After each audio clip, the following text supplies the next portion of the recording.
Interference, visual interference, we need enhancers. There could be noise in the way. That can be another thing that the noise could be. It could be getting in the way of your visual experience. But this is an audio feature. It's a podcast. What's going on? We are TechRadar. We are Laptop Mag. We're all part of Future Publishing. And we're here to get into your head and talk about tech. Let's find out who's on the pod this week. Hey, it's Sherri L here, Editor-in-Chief of Laptop Mag. John McCann here, Deputy Editor of TechRadar.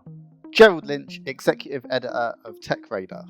And Gareth Beavis, Global Editor-in-Chief of TechRadar. Well done, everyone, there, for going completely off the running order, but you made it sound seamless, so well done. Really proud of you there. Yeah. Behind the scenes, everybody, we had to restart that intro. I did well better on the second one. I'm pretty pleased with myself. Right, big question. Amazon happened last week, as in Amazon's massive Echo Ring everything event. And I'll be honest, we will talk about this in a minute, but... one of the big things was there was a drone announced, the Ring Always Home Cam. The always bit scares me. Always Home Cam that will fly around your house and have a look and see what's going on a preset route whenever you want it to, or whether it decides there's something wrong in the house. That is creepy, and we'll get into the whole idea of privacy and stuff later.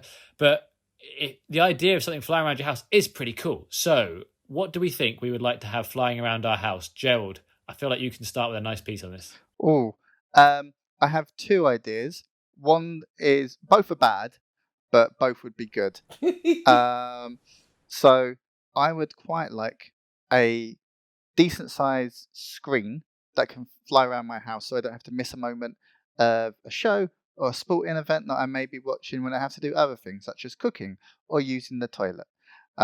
So it could just follow me about. How big? Huh? How big is the screen? How big does the screen need to be? Because, I mean, you could just use a phone. Or an iPad. I did say while I was using the toilet, Gaff, and sometimes maybe you've got your hands busy, right? So, how am I going to carry the phone then? Oh my. What do you put on the floor? Well, I don't know how you like to use the toilet, but I tend to keep my head facing forwards, sometimes from a standing position, sometimes from a seated position, but definitely not staring at the floor. Much more hygienic as well, because you don't have to touch the device. Yeah, don't have to touch anything, exactly. Yeah, in this post-COVID world, that sounds very sensible. Sorry, I'm the knob here. Sorry, carry on. Yeah. Other than that, I don't know, a butler, innit? Yep. Flying robot butler. Could just walk. But What's better, a butler that walks or a butler that flies? Flying, yeah, thanks. There you go. Okay, Sherri, you put your hand up for the answer for this, and I went straight over you to Gerald. I have two answers. Oh my god. One, I would like a flying remote control, because no matter what, you're always looking for the remote. It starts out right next to you and then it just disappears. I want to be able to press a button and it extracts itself from wherever Narnia land it's going to, and it flies to your hand just in time for you to change the channel. And my other answer is I would want a flying Bluetooth speaker so I can have a soundtrack to my life as I walk around my house. Alternatively, have the flying butler bring them to you. Yeah, I would say have the flying butler sing them to you. I thought you were going to say just constantly do a cappella versions of wherever you wanted. Is it a robot butler or a butler that is on a jetpack, like a human butler? Yeah, jetpack. No, robot with a jetpack. Okay, obviously. But what about the flames in the house? The longer this conversation goes on, regardless of other things we start going into, I'm now starting to think what I really wanted all along was the flying toilet, wasn't it? That's oh no! So the toilet can come to me, where my good TV is, rather than me having to go to the toilet and bring a flying TV. Oh my word! Well, let's hope that Gerald isn't the next Elon Musk. I think. I mean, he won't be at this kind of chat, so it's fine. Whoa! Well, yeah. So let's hear from John. John's, you get 5 goes at this apparently, because everyone's got 3. Well, yeah, everyone else has done 2, so I've now panicked and gone for 2. My first one, which is more sensible, is an extension of Sherri's one. It's a flying smart speaker. So, it's great when I'm walking around my house and then I go, okay, Google, and then realise I haven't got a Google speaker in the particular room that I'm in. And to save me having to buy multiple speakers, why don't I just have the one that can fly around the house? That'd be lovely. So, yeah, that'd be nice. Flying speaker. And then my second one was flying toilet roll, because I always hate it when you're on the toilet and then you look And oh my god, there's like a single sheet left, and you're like, that is not enough for what's just This happened. guy gets it. This guy gets it. And then like, what do you do? So yeah, and in fact, I've had that exact situation at Gerald's flat. What, So, there you a are. flying robot bringing toilet roll? No, running out of toilet roll. I just remember CES. Yeah. That was there at CES, wasn't it? It wasn't flying, but it was a robot that brought you toilet roll this year. That was one of the big stories. Which just tells you what CES is like these days. Yeah, true. Yeah, they invented the DVD player there, but that's what happened instead.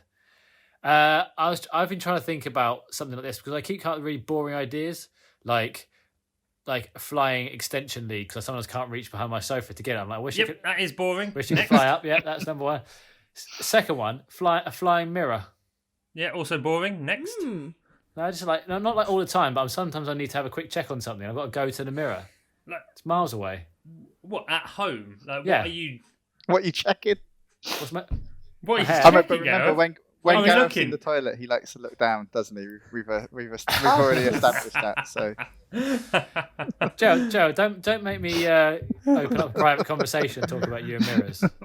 I think I'm going to give the points to Gerald though, Thank you. because everyone else's were just too sensible. It's not for the flying toilet though, Gerald, because that's weird. That's just a bucket being brought to you. You put a toilet seat on a bucket, it's exactly the same thing. Doesn't really matter if it's toilet shaped or well, not. I'm just thinking if you if your Butler jetpack runs is diesel, then you can run it on vegetable oil, and then it smells nice. you see, John is following through on the idea. He's taking it to the next level, Following through. making it a reality. Also, I don't know what sort of bucket you have in your house, Gareth, but my bucket don't fly. So if you've got a flying bucket, you want to be sharing that. Yeah, with I the know that, group as Gerald. well. Yeah, I know that. Well, Yeah, but if I've got a flying toilet, it doesn't need to be a whole toilet shape, does it? It doesn't need a cistern and like a U-bend, does it? Because you're thinking too small. I'm not. I'm just thinking, why would you want a whole toilet shape? What's the point? It's really heavy. Like, I worry about splashback. I would have the entire plumbing array flying, like down into the. What? It would have its own septic tank. There might even be like I don't know a strange Just man build a who toilet lives- in your a lounge. strange man who lives in the sewer. He flies along with it How as well. big?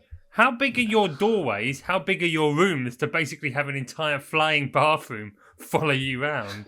It's funny because It's funny you ask. though yeah. you say that because my entire flat is a toilet. So there are. It's not there meant are- to be, but it's just how you use it. It's just how it's ended. That's COVID, isn't it? All right. Yeah, Sherri, you win the points. I'm getting out of this. Yeah, I'll take it away from him. Right, what's been happening this week? Well, let's go back to Gerald again because it's Amazon Echo stuff. Gerald, what do we know about this? The price, for instance, or just what it does? Well, we know quite a lot about it. So there's a few Amazon Echo speakers, new ones. They get an annual refresh. Normally we'd have a big event out in Seattle that everyone attends, but this year, as per the lockdown restrictions, we all watched in on a live stream.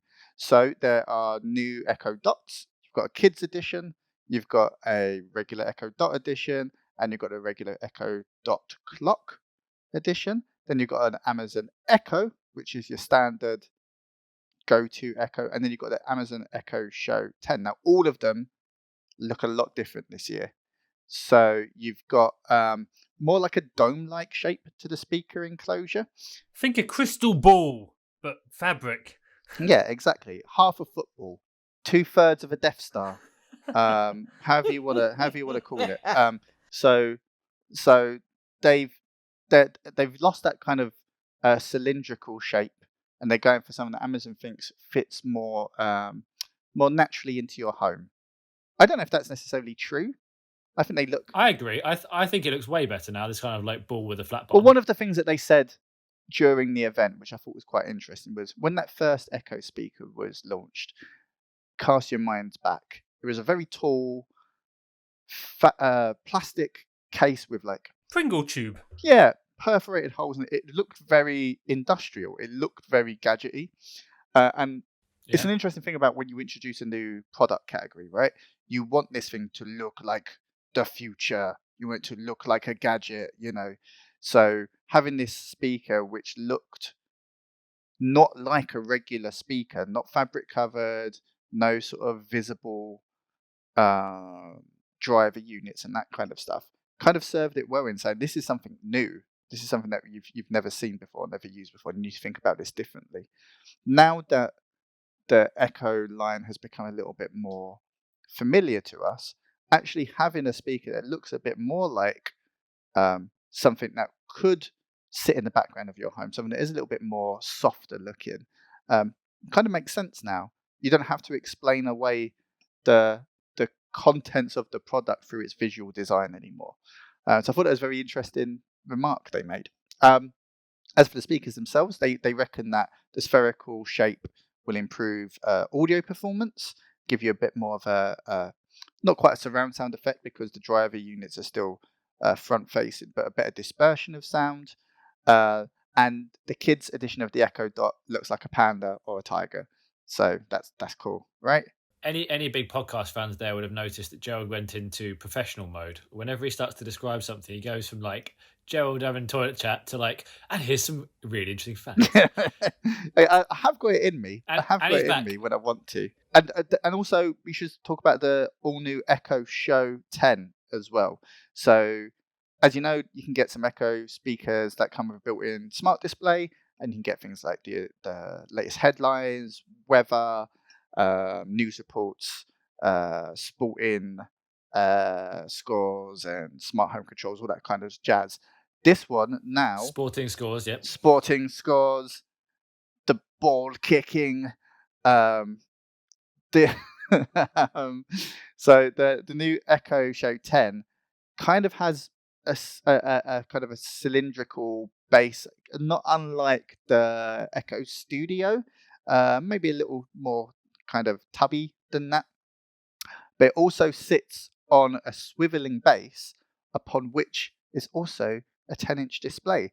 So what it does is it's able to recognize kind of like an active participant who's working with the show for whatever reason, watching something, asking it questions, and it will turn to face them. So it kind of segues in nicely to my flying TV idea earlier, in that maybe I don't need a flying TV. Maybe all I need That's what is I was an thinking Echo Show. when you said it. It's the long game. It was the long game. You know, you had to wait to get there, but you had to be questioned. But anyway, so yeah, it turns to face you in a room. And so if you're maybe walking around your kitchen and you're trying to follow a recipe on the screen, you can go from one end of the room to the other and not lose sight of what's on the display. Yeah, that's a really short room though, to be able to still read a 10-inch display from far away. Sure, that's true. Isn't it? I think it's more for video calls. Yeah. If you're on a video call, you can move around the room and you won't fall off the screen. It will follow you. Yeah, and you look like a fancy like hipster cookery show. You're like, oh, I'm just having fun, just boshing it. Yeah, exactly. But also, I think if you're doing a group video call, as in there's more than one person involved with the Echo Show, from that kind of end of the call, it can turn to face that person as it hears where the direction of the voice is coming from, is my understanding. Sherri, are you frightened by any of this so far? I mean, I don't have any shows or anything like that in my house. Like, I honestly, the only smart like appliances that I have are my TVs. Like for real. Like, I don't have Google Home. I don't have any Nest Cams. I don't have any Echoes or Echo Shows or like Echo Ding Dong. So I like the idea of something always listening. That like it definitely gives me pause. I'm not cool with something always like it just seeing how sensitive Alexa or whatever digital assistant I have on my smartphone is. Like, I could say something that sounds like, well, I'm not going to say it because it'll activate it, but it'll activate is like, I wasn't talking to you. Why are you being so nosy? Get out of my life. I mean, it's interesting that the whole privacy thing around, like always listening, because we talked earlier about the always home cam being like, whoa, that's freaky. And Amazon's gone really hard on the privacy of that. So when it's docked, the camera will be shut down. This is the drone, right, Gareth? This is the drone, sorry. Yeah, the one that flies around the house. It will follow a preset route. And when it's docked, this camera can't be seen. So that's more, in theory, more private than other ones. Then also, when it's flying around, you can properly hear it, apparently. It's like, just so people don't get scared. There's like a flying silent drone that's going around you. So it's interesting, like the idea of privacy. People get more scared of a camera that's really obvious and really nearby, then like I said, these things are watching all the time. Although it's interesting, Amazon went really big on privacy this year. Like, finally got some big news about it. To play devil's avocado to the whole privacy argument around. You tripped yourself up there by saying avocado, didn't you? I know. I do like saying devil's avocado. To play devil's advocate to the privacy concerns around an Echo speaker, I find it more worrying with a smartphone, to be honest, because the smartphone's ability to track like data, purchases, app usage across different services and platforms, wherever I am in the world, not just in my home, gives me the feeling that they have far more contextual information about me than the Alexa system does. Please don't answer Alexa. I do have an Alexa speaker right next to me. Stop saying Alexa. Then. Sorry. I'll solve the problem. Yeah. There she goes. But yeah, so I don't quite understand the privacy concerns. I guess there's the thing of like I act differently in what I say and do in the comfort of my own home. But in terms of Amazon knowing more about me than, say, any smartphone app manufacturer or smartphone manufacturer, I don't think is necessarily true. So I don't think the privacy concerns with smart speakers are any greater than with every single mobile device we use. Yeah, fair. Yeah, I think it's just the notion of what's there. Like, people are more scared of a big flying buzzy thing than they are the fact that all this data is being siphoned. But talking of which, going into the cloud with Amazon again, Luna, Sherri. Yeah, so the cloud gaming wars are getting a little bit more interesting. Explain what cloud gaming is, just for those that don't know, because I was coming. Okay, I'm sorry. I just know you get overexcited. So if you aren't aware, cloud gaming is basically the brand. Well, it's not even brand new. They've been trying to make cloud gaming happen. Since on live. But neither here nor there. It's a service that would allow you to play your games, be they casual games, be they AAA titles, using your phone, using a low-powered laptop, and what have you. You're basically streaming the game over the cloud. So cloud gaming. You basically have a virtual computer that you're working from, and you game that way. And so far we've got Google Stadia, we've got Nvidia GeForce Now, we've got Shadow, who else am I missing? Xbox xCloud is getting into the mix, and now Amazon is getting into the mix. They have just announced Luna, which is their and how can I forget Google Stadia? Well, everyone's forgotten Google Stadia. You said that first up. You're good.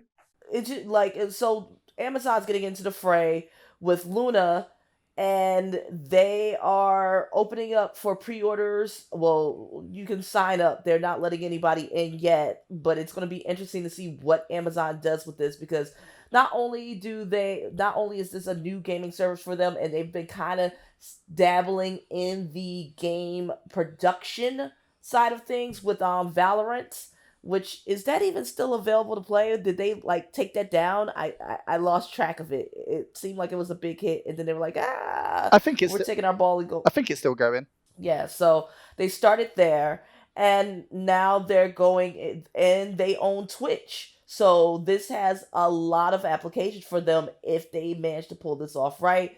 And by pull it off right, meaning having enough games outside of whatever the company itself is making in their publishing house, and bandwidth, making sure that everyone can play it smoothly without any real latency or problems. I mean, John, this is going to be a bit different because it's going to be sort of channel based, isn't it? You can subscribe to as many bits as you want of Luna, right? Yeah, there's like a base package, which is $5.99 in the US. I don't know if we've got pricing for outside the US at the moment, which gets you base access and access to a variety of games. But then, there will be developer channels that you can subscribe to on the side. Again, pricing TBC. We know Ubisoft is going to be a channel coming soon, says the website, and how much that will cost. So yeah, $5.99 over 12 months. That's just over $70 a year, which, you know, for technically a console is not bad. The controller is $50. So, you know, considerably cheaper than a PS5 or an Xbox Series X. But at the same time, the games are going to maybe be a little older, or if they're new for Luna, maybe a little less involved. There are console titles there, like Overcooked, for example, is there. But if anyone who's played Overcooked knows, it's not exactly the most intense in terms of processing or graphics. But yeah, it's an interesting, cheap alternative. But at the same time, there's so many options now. I struggle to see how all these new services can compete with each other. You've got PC gaming, you know, straight up, yeah, and you've got Steam and the Epic Game Store on that is almost rivaling, and others as well. You've got the new PS5 coming out, you've got the new Xbox Series X and S coming out, and then you've got Stadia, and okay, not to the same level, but there's the Apple, what's it called? The game Arcade. That's it, Apple Arcade. Like, everyone's doing it, and it just feels like it's getting to a point where it's just like, it's getting to almost where we are with streaming, where, okay, I need a Netflix subscription and a Prime subscription and a Disney Plus subscription and like Peacock and Hulu. And it's getting so messy and so confusing. And if anything, it's going to create a fragmented gaming sort of industry, in my view, and it's going to be difficult. And if one particular title is exclusive to a particular like streaming service, it's just like, okay, I'm just not going to play it then. I'm not going to sign up to yet another streaming service just to play this one game. I think. But I mean, is it? Sorry, go on, Joe. I think don't underestimate old man shouting at a cloud syndrome as well, because like I think for me and you, John, you know, from our glory days, putting 20p pieces into arcade machines, and you know, having Super Nintendos and Mega Drives and Genesises and SNESes in the US, like. Genocide. The genocide, Oh, yes, boy. the genocide. We've come from like a different approach to media generally. Now, if you'd have told me 15 years ago that I'd never buy another like CD, right, because I would put my faith in some service that I subscribe to for a monthly fee to like send it to my phone instead, and I don't actually own any of it, I'd have been like, that's the craziest thing I've ever heard. I don't want to take part in that, blah, blah, blah. But familiarity can breed contempt. Yes. It can also breed confidence. And I think over time, this is a very long play, I think. I don't think anyone wants to miss out on this. The fact that all of the major players are involved, right? Sony's doing it. Microsoft is doing it, Google's doing it, even a company that isn't technically a games company or is only in its fledgling state a games company, Amazon's doing it. Everyone knows this is where it's going. People want access to all of their media wherever they are, in the same way that we're now used to it with Google Docs and Google, like the G Suite of apps, and being able to pick up a Netflix show on my flying TV in my toilet as well as in my living room. Like, it's going Gerald, to change. I want to go back to the flying toilet question. Obviously, Must we? yeah. So if you must we, hey, are you thinking that you want it? You want it because if you go to the toilet for a wee, you're going to miss too much of the game? Because I feel like it's a longer toilet break that you'd want it there for. Yes. So like, just take. I said, just get an iPad, chuck on the back of the door, whatever. Gareth, now you're talking about a very specific toilet configuration. Now, for me, my toilet. No, I regret this. Moving on. Gaming. Microsoft acquires Bethesda. Sherri, this is big, right? I didn't know it was this big. I feel really bad in the production meeting. I was like, "Oh, is it big?" They're like, "Yes, Gav. It's one of the biggest things of all time." I'm like, I wasn't paying attention. Like, this is so. unexpected from Microsoft. Like we for the last console generation, like we were getting at them because okay, you supposedly have the world's most powerful console, but where are the games? Where are the games outside of third-party games that people can just as easily get on PlayStation? And now they just come out the box with this power move with the acquisition of Bethesda. They which is also ZeniMax Media. They get Elder Scrolls, they get Fallout, they get Arcane, so Prey and Wolfenstein, and there's a lot of stuff that comes out of Bethesda, and now it's all under the Microsoft banner, and it's such a unexpected move. It's such a masterful move. It like really hammers home the point that Microsoft is serious this time around. Like, we want to be the premier console. We want to be the premier service. And they can choose to be like, it's such a power move. They can choose to be benevolent and like, okay, we'll still let we'll still let the new Fallout appear on your platform, Sony, or not. It's like, no, it's exclusive. All your base belong to us now. So it's just such a big move. And then add on to that Microsoft has low-key been buying up publishing houses like I don't even know. Double Fine, Obsidian, Rare. Did it buy Rare? Yeah, it bought Rare. That was a while ago. Yeah, that was a while ago, but yeah, they bought Rare. And don't they have Ninja Theory? Yep, Ninja Theory. Yeah, so they are low-key, they are really double, like, no, we are about games. This is not a joke. We are here to be your premier system. And the rumor has it that they're not done buying, so who knows what else might come up on the who knows? What a power move would it be if they somehow managed to buy Konami? Right. Unfortunately, because of the way that we timed this, really annoyingly, Google is about to happen this evening. So by the time you hear this, you'll know everything. So if Google has bought Microsoft, then we apologise for not covering that right now. But what do we know so far? We know that there is going to be very likely a Pixel 5 tonight. We know for certain that there's a new Chromecast coming because people have been able to buy it in the shops. Well done, Google. John, what are you excited about for the Pixel 5? Well, we're hoping that it builds on the excellent camera capabilities of the Pixel 4 and the Pixel 3 before that and the Pixel 2 before that. What Google can do with a single camera is quite amazing in terms of its software processing. All of our smartphones are getting multiple cameras now, 3 rear cameras, 4 rear cameras, 5, 6, however many, loads of cameras. But Google isn't getting caught in the camera hardware game. He's actually getting into more of the software behind it and making great photos using its own smart. So yeah, you can get some really nice photos from these.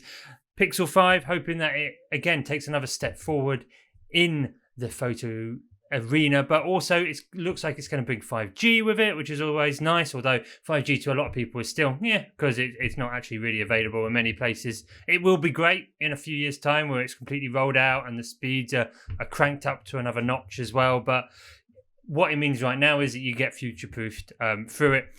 There's also going to be a 5G version of the Pixel 4a, which we've already seen, which launched earlier this year, which is a really nice, more affordable snapper. Again, single camera, but can take some really nice snaps. I've actually been using it for vehicle photography over the last few months, and that paired with Snapseed, it actually works really well to bring out some really nice, vibrant images from what is very much a mid-range phone. So Pixel 4a 5G, just future-proofs you a bit better. Pixel 5, it's going to be the handset which really shows off Google's next generation of Android and Assistant smarts. That's really what the Pixel line, the main Pixel line, is there for. It's Google can go, look, we've done this and this. Last year, it built in transcription technology right into the handset, which didn't need an internet connection. So that means you could record a conversation and it would live transcribe it on the phone. There are apps already available that do that, but they require an internet connection to make the transcription work. So Google building it in basically an offline version on the handset was one of the things that it debuted on Pixel 4.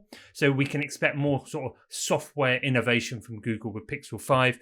Google already said earlier this year that it would launch the Pixel 5 and the Pixel 4a 5G, so those are handsets we will see. It's also confirmed in the build-up to the event that we will get a new Chromecast and a new Nest Audio, and Chromecast, people have actually gone out in the US and bought it from stores because some retailers have gone early, so we definitely know that. It's Chromecast with Google TV, so it uses the Android TV interface and gives you a bit more chutzpah about what's going on screen. The Nest Audio has also looks like it's been spotted in at least one store with some photos appearing of it on the box.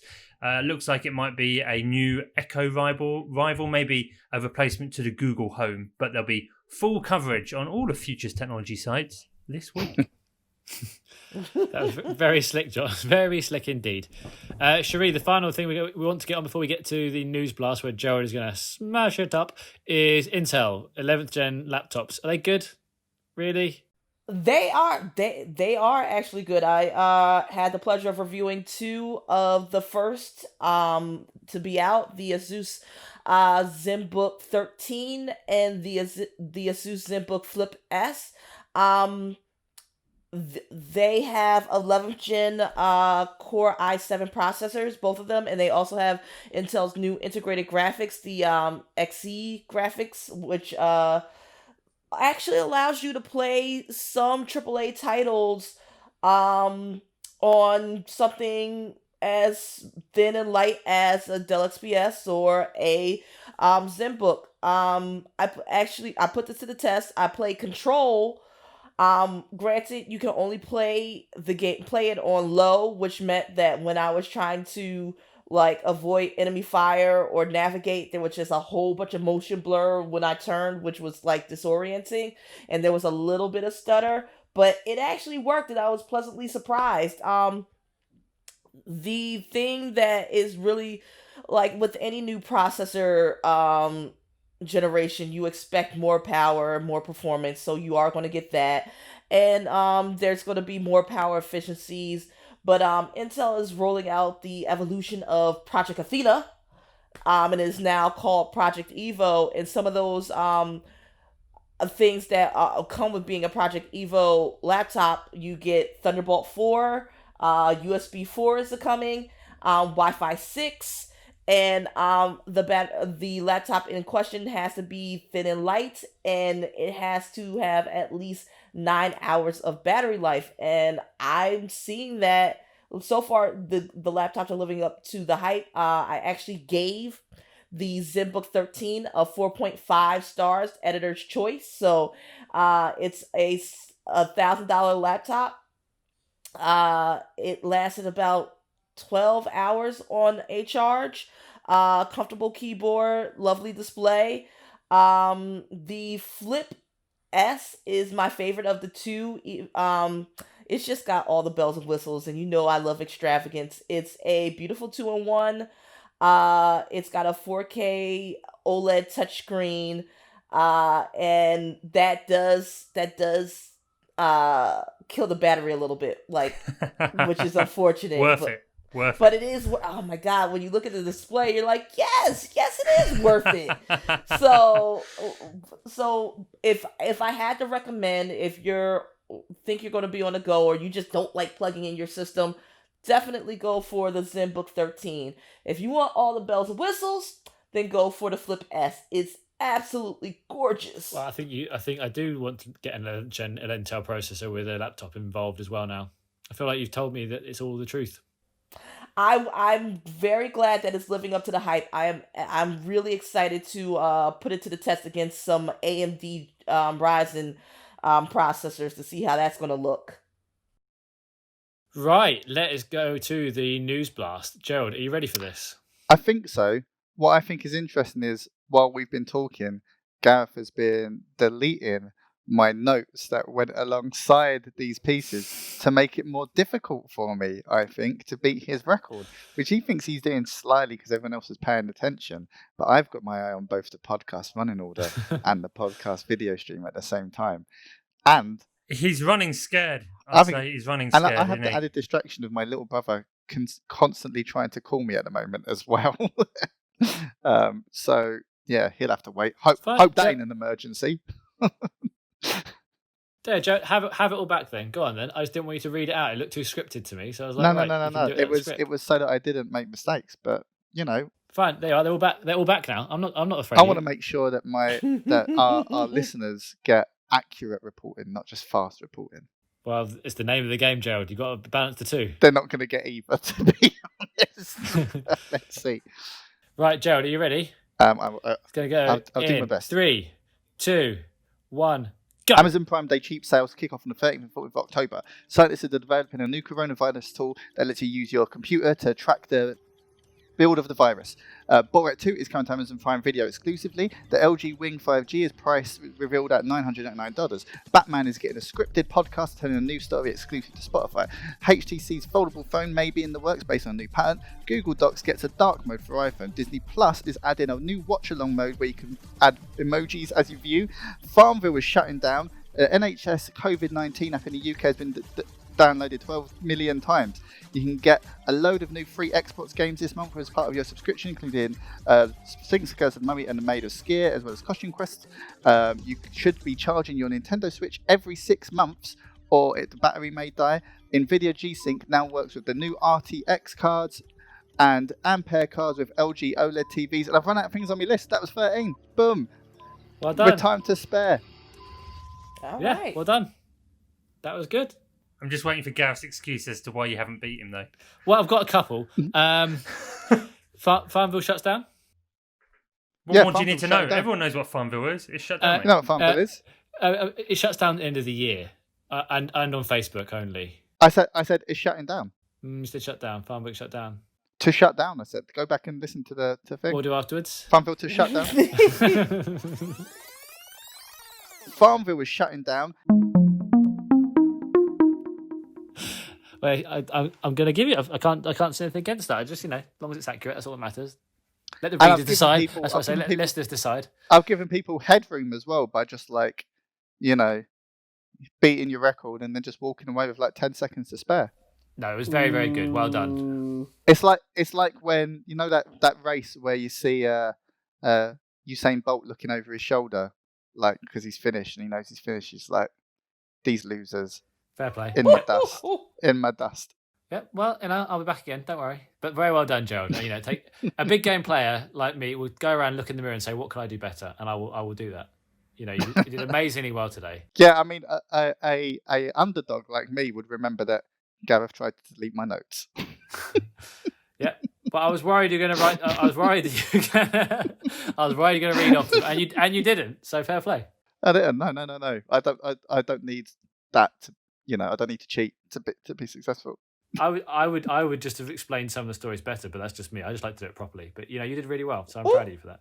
So usually right now we would do the unpopular opinions section of the show, but we've just seen today. Unfortunately, we've had news that one of our dear colleagues, Andy Clough, who was Mr. What Hi-Fi, someone who we've all known very well within the company.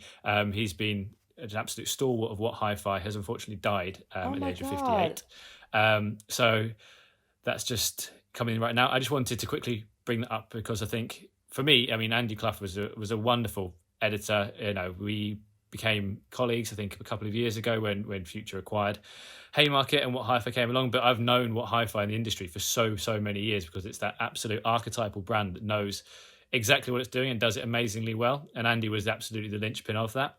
So it's really sad that we would hear about that. So obviously we're very sad, and our thoughts go out to his family and to the What Hi-Fi team as well, who they had an incredibly close, just a very, very close-knit team. And even during his illness, they stayed really close, and he would just find a way to make it through to get people together and feel like there was still that really team ethic. And I know it's going to continue under Joe Cox as well. So very sorry to hear that. I think that's all we've got time for this week on the Noise Cancelling Podcast. Thank you, everybody here, for coming along and listening to this talk about flying drones and Bethesda and what's going to happen tonight on Google. Let's hope that something massive doesn't come across and change everything, the landscape of tech. But thank you for being on here. Gerald, have you had a good time? Well done for getting to 13. I'm very proud of you for hitting that. Thank you. And yeah, I'd like to, add my condolences for Andy as well. A lovely presence in the office, Andy, and a really, really kind, nice man. John, have you had a good time?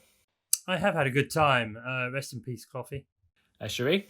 A great time as always, and I'm really sad to hear that we've lost a member of the future family. I didn't have the pleasure of making his acquaintance, but from what you're saying, he was a very lovely person to work with. So my condolences to his family. And yeah, obviously, like I said, I knew Andy pretty well. Like we'd sometimes see him at the local park run. You know, he was a real avid, energetic guy. So again, it's really sad to hear about this. But thank you again for listening to this podcast. We always do like to hear from you, so please get in contact in many different ways. We're TechRadar on Twitter. Sherri, how can you get in contact with Laptop Mag?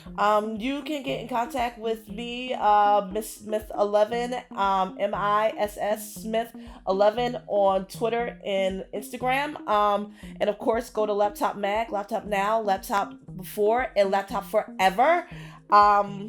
And definitely send us your pitches because we're looking for more diverse voices, and we want to hear from you. Gerald, how do we hear from you? You can follow me on Twitter at GEE Midnight. GG Midnight on Twitter. And John? I'm at JJ McCann, MCCANN on Twitter, and John BM McCann on Instagram. And I am just Super Beeve or Don Super Beeve on Instagram, but I don't use it. I just look at other people. And also, obviously, go to TechRadar for everything you want to do on the socials. We've managed to lock down that handle really nicely, so thank you to our social team for that. This has been the Noise Cancelling Podcast. If you're listening to this on Apple Podcasts, please give us 5 stars if we're worth it, because that helps us get up them charts. If you're listening on Spotify, do subscribe. Basically, subscribe wherever you get your pods, because we are lovely. And like I said, get in contact if you want to. We want to hear from you. We want to tell people about what the listeners are thinking. And we'll be back talking to you next week. Bye-bye. Bye.